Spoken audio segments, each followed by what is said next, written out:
रास्ते में कहीं मैं जा रहा था, कोई एक्सीडेंट हो गया, कोई वहाँ पर चोटिल हुआ पड़ा है, उसके प्रति मेरे भीतर वैसे ही भाव आ रहे हैं जैसे कि मेरा अपना प्रियजन पड़ा है, जैसे कि मैं वहाँ स्वयं पड़ा हूँ।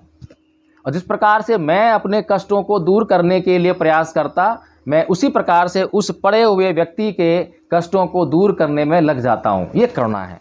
हम अपने बच्चों से बहुत प्यार करते हैं, अपने संबंधियों से बहुत प्यार करते हैं, और जैसे ही वहाँ पर किसी की मृत्यु हो जाती है तो रोया पीट करते हैं। जबकि हम अच्छी तरह से जानते हैं, जब भी कोई बच्चा जन्म लेता है तो जन्म के साथ ही मृत्यु जुड़ जाती है, मृत्यु उसका पीछा करने लगती है। किस क्षण मृत्यु आ जाएगी किसी को पता नहीं है। कुछ बच्चे जन्म लेने के तुरंत बाद मर जाते हैं, कुछ बचपन में मर जाते हैं, कुछ जवानी में मरते हैं, कुछ बुढ़ापे में मरते हैं। लेकिन एक चीज़ निश्चित है कि मरना जरूरी है। और मरना क्या है? वियोग ही तो है।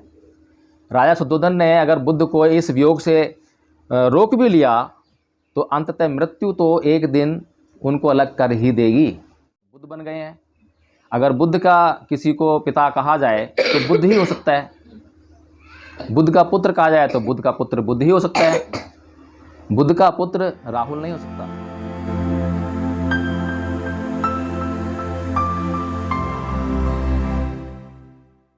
अब इतने ऊंचे पद पर हैं, इतने साल उनको प्रैक्टिस में हो गए हैं। अगर उनसे पूछा जाए तुम्हें कौन सा ऐसा कानून है भारत का जो आपको पूरा याद है, तो कोई भी जज ऐसा नहीं होगा जिसको सारे कानून याद हों। सबके सामने जो है किताबों का ढेर लगा होता है। हर व्यक्ति जो है हमेशा उन किताबों में से निकाल कर ही वो जांच करता है, देखता है। लेकिन बहुत सारी बातें उनको जो है कंठस्थ होती हैं, याद होती हैं, उनकी मेमोरी में शामिल होती हैं। अगर उनको जो है वो बहुत सारी बातें शामिल ना हो तो उनको निर्णय देने में बहुत असुविधा हो जाएगी। तो इसीलिए जो है हमें ये नहीं सोचना चाहिए कि किसी भी आदमी को जो है सारी किताब याद है। किताब की जो महत्वपूर्ण बातें होती हैं वही याद की जाती हैं। तो इसी प्रकार आज का जो पाठ है वो है बुद्ध का उत्तर। अब ये बुद्ध का उत्तर किसको है? मंत्री को, क्योंकि मंत्री से बात हो रही है। अपने घर आए हैं और घर आने पर जो है जो उनके पिता हैं शुद्धोधन जो है वो प्रयास कर रहे हैं कि मेरा पुत्र जो है पुनः गृहस्थ बन जाए, किसी भी प्रकार से वो यहीं पर रहे और जो उनका शासन है, राजकाज को संभाल ले। तो इसीलिए जो अपने मंत्री को जो है वो इस कार्य में लगाते हैं। तो मंत्री जो है क्योंकि चतुर है, चालाक है और कुटिल है अपना काम करने में। तो ये बुद्ध का क्या उत्तर है, क्योंकि पीछे से आपने पढ़ा होगा, उसको जान रहे होंगे आप जो है। मेरे प्रति राजा का जो वात्सल्य भाव है उससे मैं भली भांति परिचित हूँ, विशेष रूप से वह जो उन्होंने मेरे प्रति दर्शाया है। लेकिन यह सब जानते हुए भी संसार में व्याप्त रोग और दुख से चिंतित होकर मैं अपने संबंधियों का त्याग करने के लिए विवश हूँ। तो जो शब्द समझ में ना आ रहा हो किसी को भी वो नोट कर लेना, ठीक है ना। बहुत सारे शब्द होते हैं जिनके मतलब हमें पता नहीं होते हैं, तो वो नोट कर लेना और बाद में पूछ लेना कि इस शब्द का क्या मतलब है, इस बात का क्या मतलब है। यदि संसार में प्रियजनों से यह वियोग ना होता तो कौन है जो अपने प्रियजनों के साथ रहने की इच्छा नहीं रखता। लेकिन एक बार ऐसा होने के बाद भी यह वियोग फिर दोबारा होकर रहेगा। इसलिए इतना प्रिय होने पर भी मैं अपने पिता को छोड़कर जा रहा हूँ। लेकिन मैं इसे ठीक नहीं समझता कि तुम यह सोचो कि मैं ही राजा के दुख का कारण हूँ, जबकि अपने इस स्वप्नवत समागम में भी वह भावी वियोग की चिंता से पीड़ित हैं। विभिन्न परिणामों के नाना रूपों को देखकर इसलिए इस विषय में तुम्हारा मत निश्चित होना चाहिए।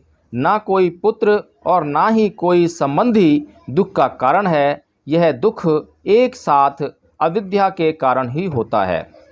जैसे सड़क पर चलते यात्री बिछड़कर अपनी अपनी मंजिल की ओर चले जाते हैं, ठीक वैसे ही सभी प्राणियों के लिए समय आने पर बिछड़ना निश्चित है। तब एक बुद्धिमान आदमी किसी भी स्वजन से बिछुड़ने पर क्यों दुखी हो, भले ही वह उस स्वजन से प्यार करता हो। माँ के गर्भ से जन्म लेने के क्षण से ही मृत्यु का अनुबंध स्वाभाविक है। तो आपने अपने पुत्र के स्नेह में मेरे वन गमन को असमय क्यों कहा? किसी सांसारिक वस्तु को प्राप्त करने के लिए समय गलत हो सकता है। समय कभी अलग न होने वाली चीज़ की तरह सभी के साथ संबद्ध है। समय संसार को नाना प्रकार के परिवर्तनों में से गुजारता है। जो समय सुख के लिए उपयुक्त है वही वास्तव में प्रशंसा के योग्य है। यह श्रेष्ठ विचार है कि एक राजा मुझे राज्य देने के इच्छुक हों और यह एक पिता के उपयुक्त भी है, लेकिन मेरे लिए यह स्वीकार कर लेना ऐसे ही होगा जैसे कोई रोगी स्वाद के लोभ में प्रतिकूल भोजन ग्रहण कर ले। किसी भी बुद्धिमान के लिए राज्य अधिकार कैसे उचित हो सकता है जिसमें स्वप्न लोक है, जिसमें चिंता है, मोह है और क्लांति है, और जहाँ दूसरों की दासता के माध्यम से सभी मानवीय अधिकारों का उल्लंघन है। यह सोने का महल मुझे ऐसा लगता है जैसे इसमें आग लगी है। अच्छे से अच्छे भोजन विष मिले लगते हैं और कमल के फूलों की शांत सैया पर लगता है मगरमच्छ लौट रहे हों। किसी को कोई शब्द समझ में ना आया हो, कोई बात समझ में आई हो तो चर्चा करें। बच्चों क्या समझ में आया?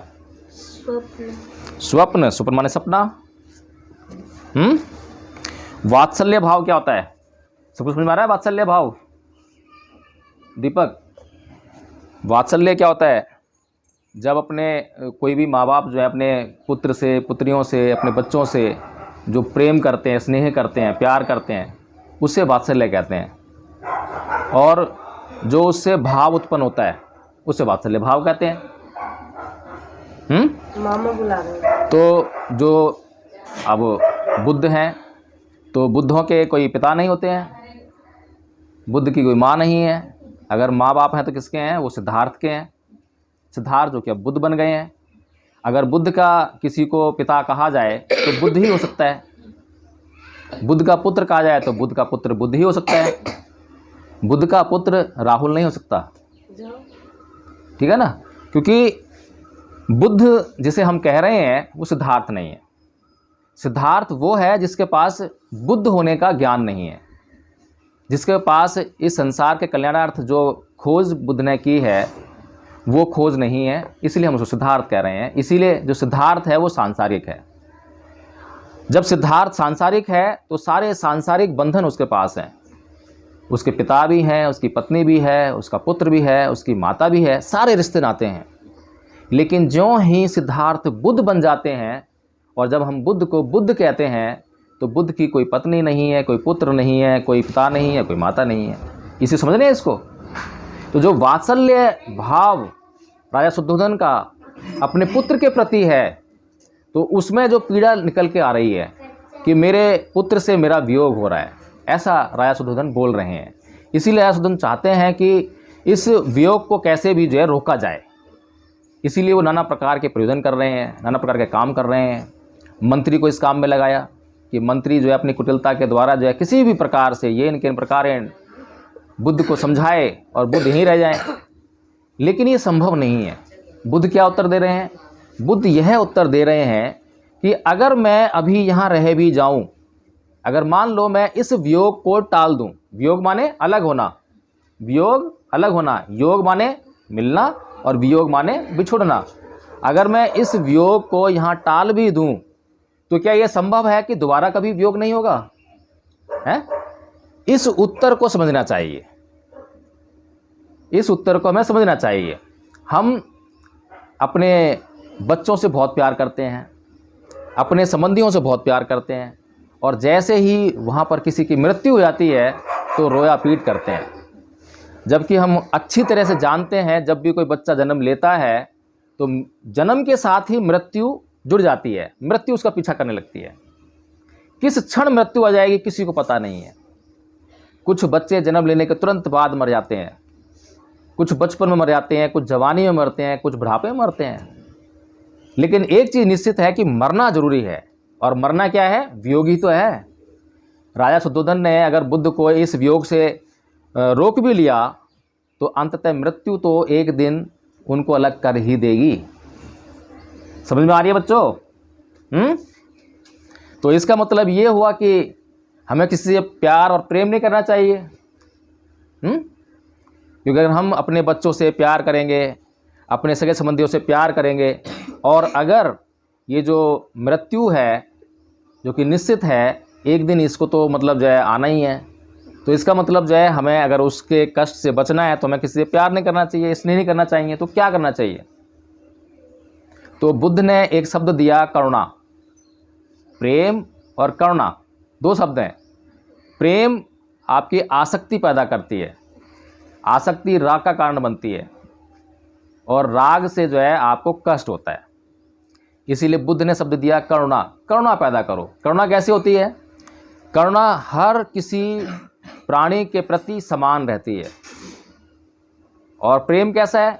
जो आपको अच्छे लगते हैं उनके प्रति आप जो आसक्त हो जाते हैं, उनके बिछोड़ने पे आप जो है गमगीन हो जाते हैं। लेकिन करुणा में ऐसा नहीं होता। करुणा में जैसे मेरे अपने लोग हैं, जैसे मेरे सगे संबंधी हैं, वैसे ही अन्य लोग जिनको मैं जानता भी नहीं हूँ, जिनसे कभी मैं मिला भी नहीं हूँ, रास्ते में कहीं मैं जा रहा था, कोई एक्सीडेंट हो गया, कोई वहाँ पर चोटिल हुआ पड़ा है, उसके प्रति मेरे भीतर वैसे ही भाव आ रहे हैं जैसे कि मेरा अपना प्रियजन पड़ा है, जैसे कि मैं वहाँ स्वयं पड़ा हूँ। और जिस प्रकार से मैं अपने कष्टों को दूर करने के लिए प्रयास करता, मैं उसी प्रकार से उस पड़े हुए व्यक्ति के कष्टों को दूर करने में लग जाता हूँ। ये करुणा है। तो बुद्ध के शब्द बहुत महत्वपूर्ण है। तो हमें बुद्ध जो है करुणा के लिए कहते हैं कि आप करुणामय हो जाइए, ताकि इस संसार के जितने भी प्राणी हैं, उनको जितना भी कष्ट हो रहा है, उन कष्टों के प्रति आप जो जागरूक हो जाएं, उन कष्टों को आप समझ सकें, उनके कष्टों को समझकर उनके दुखों को दूर करने के लिए आप उन्हें एक उचित जो है मार्ग उनको दे सकें।